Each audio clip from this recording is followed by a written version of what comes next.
আমি তোমার সাথে হাঁপানি অ্যাস্থমা সম্পর্কে কথা বলতে যাচ্ছি। অ্যাস্থমা হাঁপানি হলো ফুসফুসের শ্বাসনালীগুলির একটি রোগ। আমাদের দুটি ফুসফুস আছে এবং ফুসফুসে আমাদের একটি উল্টো গাছের মতো কিছু আছে। গাছের কাণ্ডগুলি হলো শ্বাসনালী এবং নালীগুলি নিচে নামার সাথে সাথে তারা পাতার মতো খুলে যায়।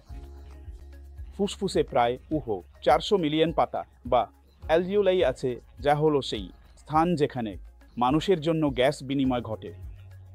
আমরা অক্সিজেন গ্রহণ করি, এটি এই 400 মিলিয়ন অ্যালভিওলাইয়ের মধ্য দিয়ে যায় এবং সেই অ্যালভিওলাই থেকে এটি হৃৎপিণ্ডের রক্ত পাম্প করার মাধ্যমে শরীরের বিভিন্ন অংশে যায়। অ্যাজমায় যা ঘটে তা হলো সাধারণত একটি অ্যালার্জির কারণে, যা পরিবারের জেনেটিক এবং বিশেষ করে শিশুদের মধ্যে। শ্বাসনালীর আকার যা এত বড় ছোট হয়ে যায়, তাহলে এটা এমন যে আপনি এখানে শ্বাসনালীতে শ্বাসরুদ্ধ হচ্ছেন। এটি শ্বাসনালী এবং আপনি শ্বাসরুদ্ধ হচ্ছেন।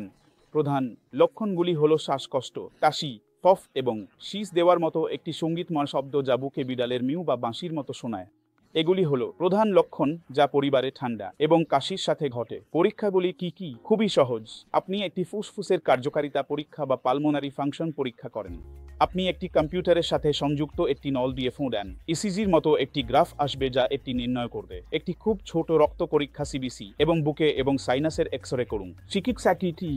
প্রথমত, এটি ইনহেলার, দ্বিতীয় ইনহেলার, তৃতীয় ইনহেলার।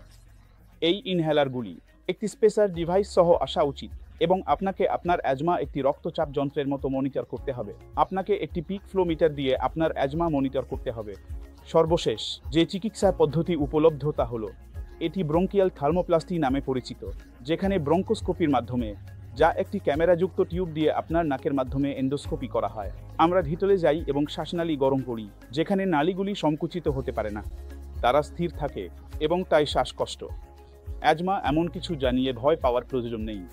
আপনি আপনার ইনহেলার নিন, নিয়মিত ডাক্তারদের কাছে যান, নিয়মিত আপনার পিক ফ্লো মিটার মনিটরিং করুন এবং আপনার বার্ষিক চেক আপ করান। আপনি অনেক কিছু এড়াতে পারেন এবং আরও বিস্তারিত জানার জন্য ওয়েবসাইটটি দেখুন। ধন্যবাদ।